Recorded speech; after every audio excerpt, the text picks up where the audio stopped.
Assalamualaikum warahmatullahi wabarakatuh.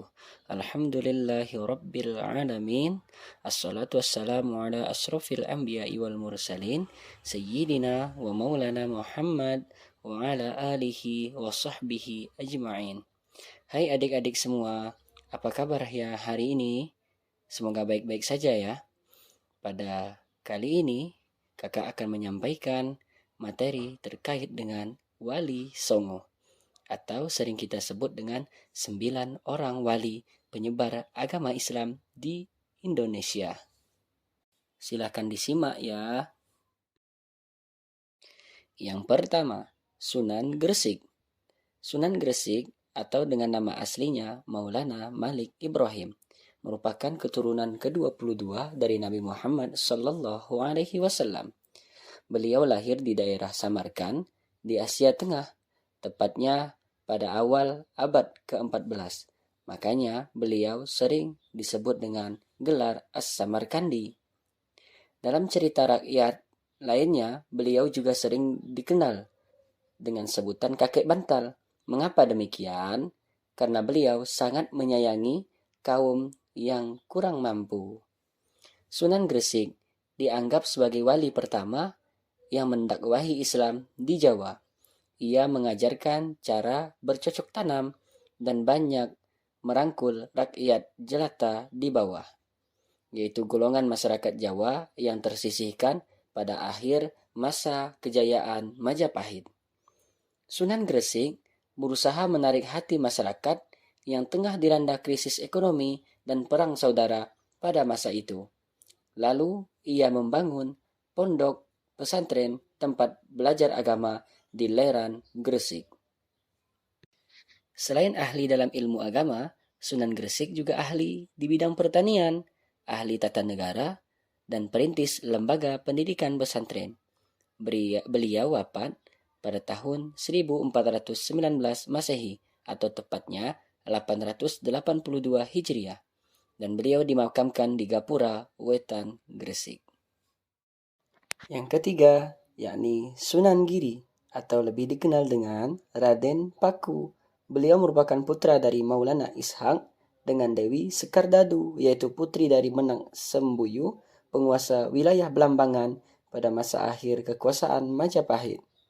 Beliau dilahirkan di Belambangan tahun 1442 Masehi. Selain dari Raden Paku, Sunan Giri juga memiliki beberapa nama yang lain, yaitu Prabu Satmata, Sultan Abdul Fakih, Raden Ainul Yakin, dan juga Joko Samudro. Sunan Giri merupakan murid dari Sunan Ampel dan saudara seperguruan dari Sunan Bonang yang ahli fikih dan menguasai ilmu falak. Di masa menjelang keruntuhan Majapahit, ia dipercaya sebagai raja peralihan sebelum Raden Fatah naik menjadi Sultan Demak. Sunan Giri mendirikan pemerintahan mandiri di Giri Kedaton, Gresik, yang selanjutnya berperan sebagai pusat dakwah Islam di wilayah Jawa.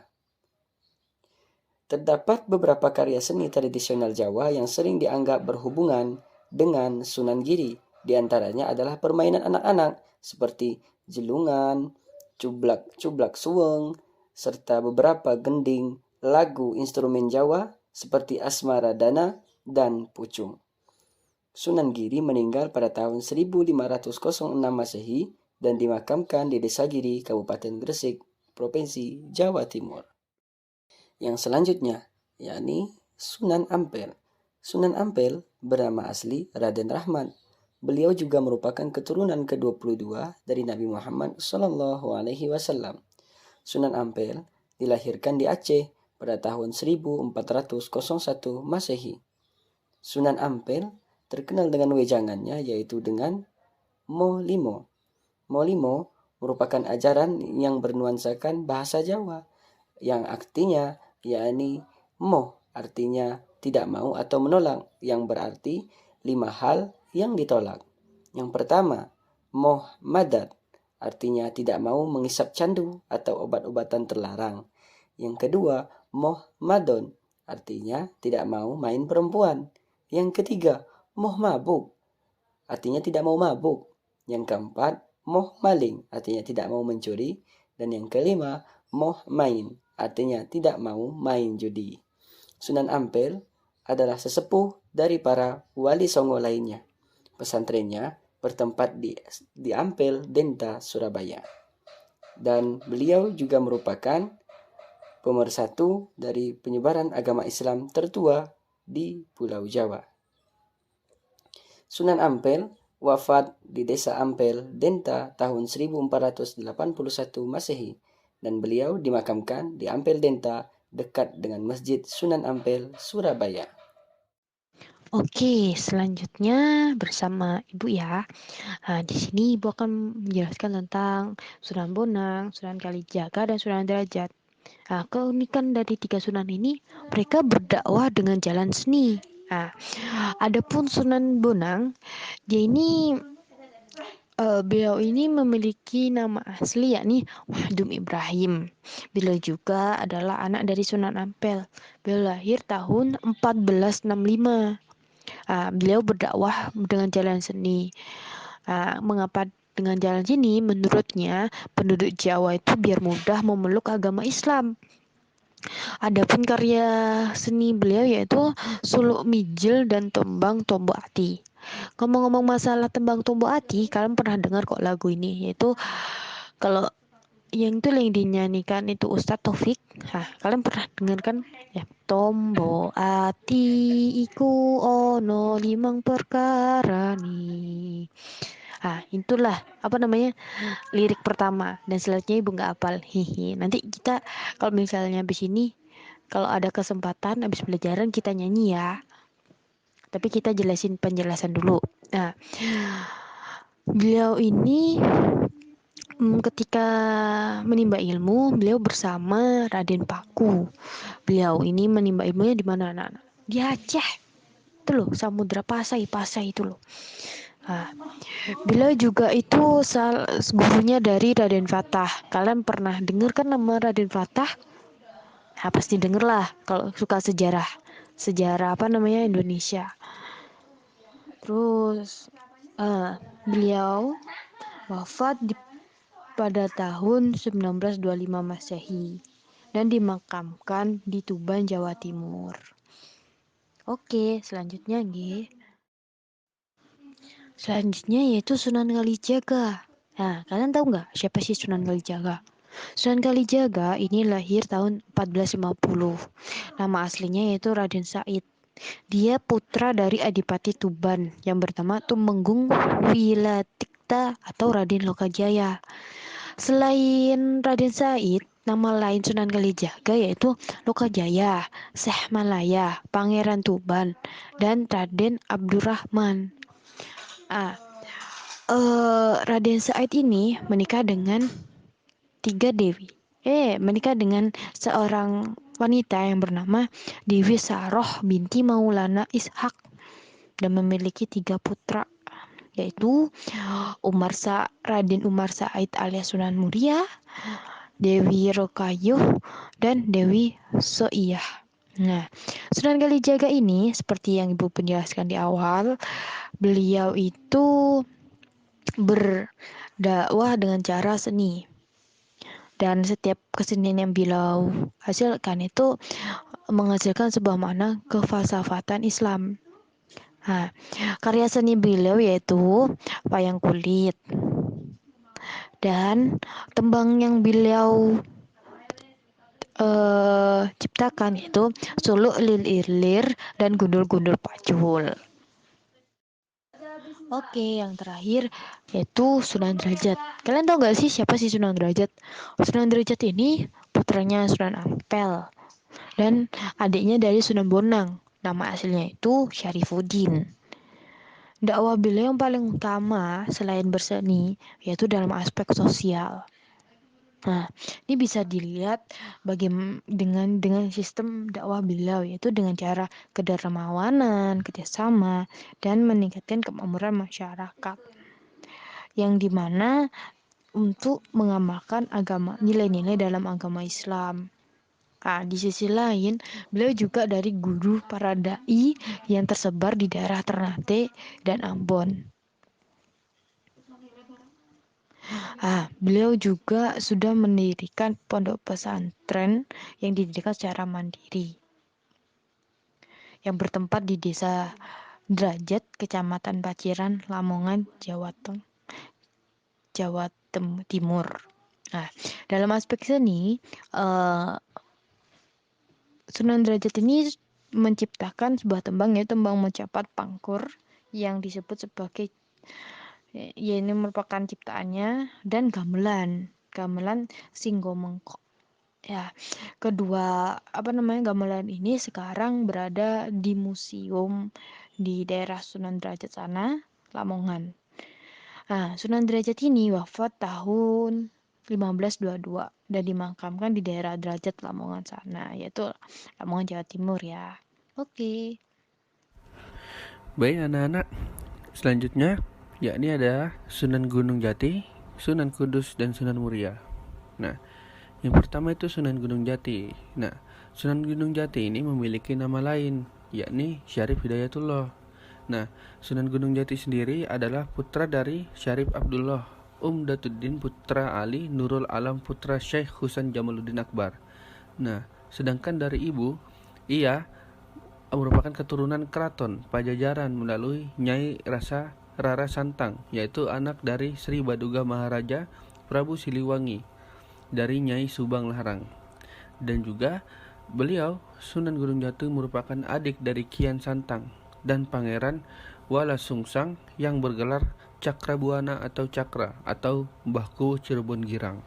Nah, Sunan Gunung Jati ini juga mengembangkan Cirebon sebagai pusat dakwah dan sebagai pusat pemerintahannya, dan kemudian menjadi Kesultanan Cirebon. Nah, anak Sunan Gunung Jati yakni bernama Maulana Hasanuddin. Nah, Maulana Hasanuddin sendiri juga berhasil mengembangkan kekuasaan ternyata dan menyebarkan agama-agama Islam di Banten. Nah, sehingga kemudian hal ini menjadi cikal bakal berdirinya dari Kesultanan di Banten.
Nah, terus yang kedua di sini ada Sunan Kudus anak-anak.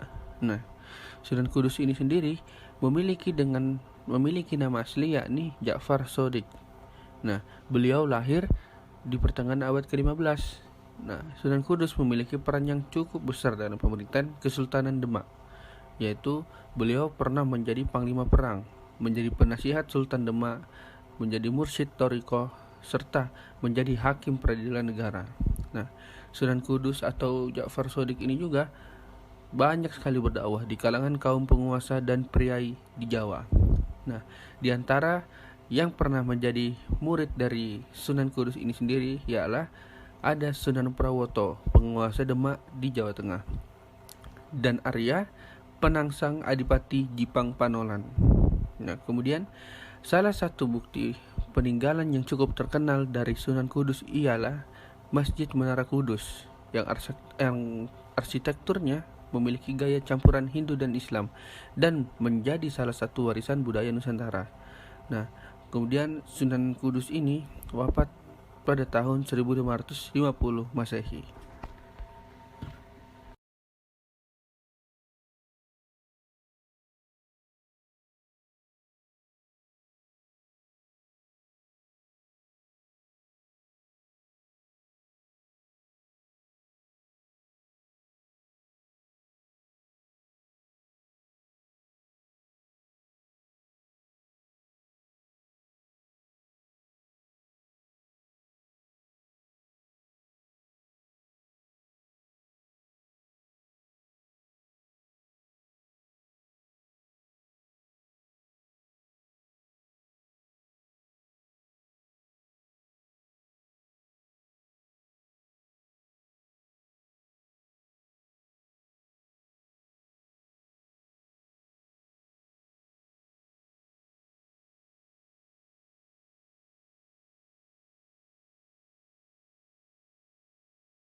Nah, yang terakhir di sini ada Sunan Muria anak-anak.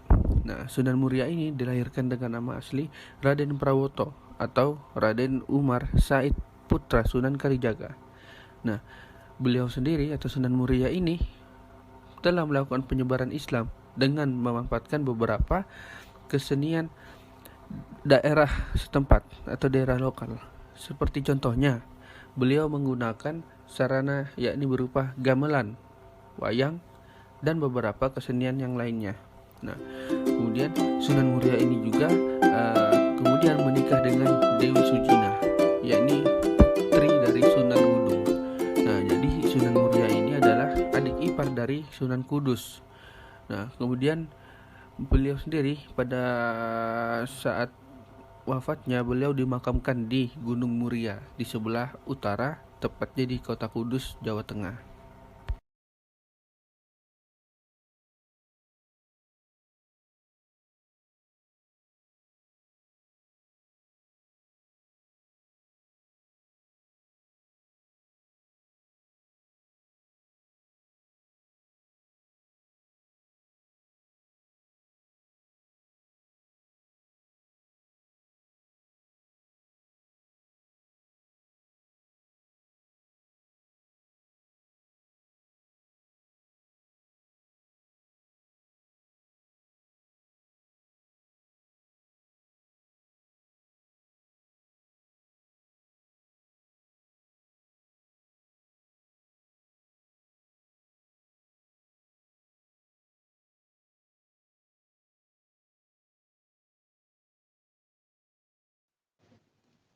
Alhamdulillah, materi yang Ustadz Uzaza sampaikan telah usai nih. Sebelum kita beranjak ke materi selanjutnya, ayo kita main game yang udah Ustazah sediakan.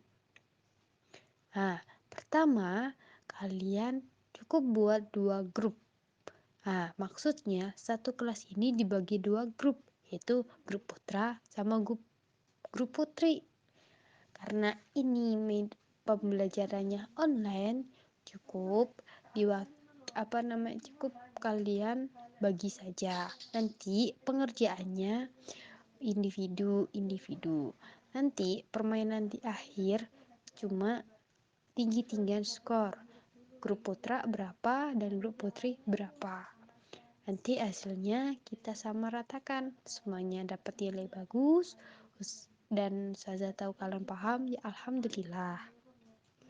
Cara mainnya itu sediakan handphone. Ustazah yakin kalian sudah punya handphone nih. Kalau tidak punya, pinjam sama temennya, tetangganya, atau siapanya. Kalau jauh dari peradaban, cobalah kalian minta tolong sama temennya. Yaitu, cukup kalian unduh aplikasi scanner yang cocok untuk HP kalian. Tapi, kalau kalian sudah memiliki aplikasi scanner, cukup kalian scan kode barcode yang udah Ustazah sediakan. Habis itu, kalian pilih game yang sekiranya cocok untuk kalian. Ya, ini Ustazah udah sediakan game dari level mudah sampai level sulit. Ustazah harap kalian bisa enjoy dengan game yang Ustazah buat dan kalian paham dengan materi yang Ustazah sampaikan. Akhir kata, wassalamualaikum warahmatullahi wabarakatuh. Ups, jangan lupa ya, nanti skornya di-share di grup ya, WhatsApp kelas ya.